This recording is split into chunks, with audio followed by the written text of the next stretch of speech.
First of all, there is the contrasting structures of our two societies and the radically different approaches that we have taken to manage this long-term structural reality.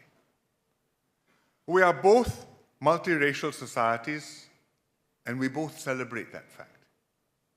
But our societies are inverse images of each other. Not exactly the same, but inverse images. Singapore is majority ethnic Chinese, minority Malay and others. Malaysia is majority Malay and minority Chinese and others. Furthermore, our two countries have adopted radically contrasting strategies towards building multiracial societies. And therefore, things that either side does, things that we take for granted within our own societies, can easily raise eyebrows and be misinterpreted on the other side, and can cause misunderstanding or unhappiness every now and then. Secondly, beyond this structural difference, there are also difficult and inherently sensitive issues that crop up from time to time and to which we cannot easily find win-win solutions. I earlier mentioned three long-standing issues: water, airspace management, maritime delimitation.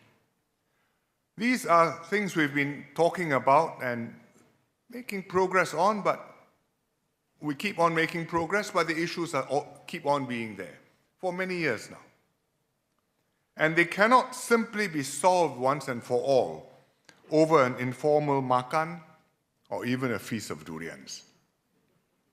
They need hard work and serious discussion to identify workable and durable approaches, to manage the continuing issues, and to accommodate each other's vital interests.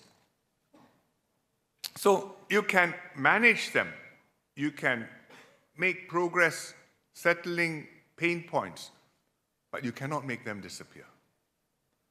And this is a difficult task, but it is possible, even with such difficult tasks, to find constructive ways to make progress together, as we did with Pedra Branca, as we did with the KTM land, even as we did with water when we made an agreement, built the Lingui Dam, which has been to the benefit of both countries now for nearly 30 years.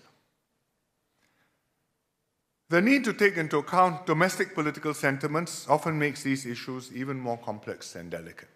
Hence, if the time is not yet ripe to make a breakthrough on some difficult issue, then the two governments will still have to continue to do our best to keep matters under control and to insulate our broader cooperation from these unresolved problems. And we mustn't inadvertently let an issue get politicized, get played up, poison the overall relationship, and make things even harder and very damaging for both sides. So that's the second problem, that some issues are inherently difficult to resolve and require hard work and political courage. Third, between close neighbors, there's always an element of neighborly rivalry. This is inevitable given our close proximity and shared history. Recently, we marked 100th anniversary of the Causeway. 100 years of kinship, 100 years of shared ties, 100 years of interwoven culture. After 100 years, the Causeway is still standing. A great achievement, but if you think back, you will also realize not such a trivial thing, because it might not still be standing. So many things could have gone wrong, but it is still standing.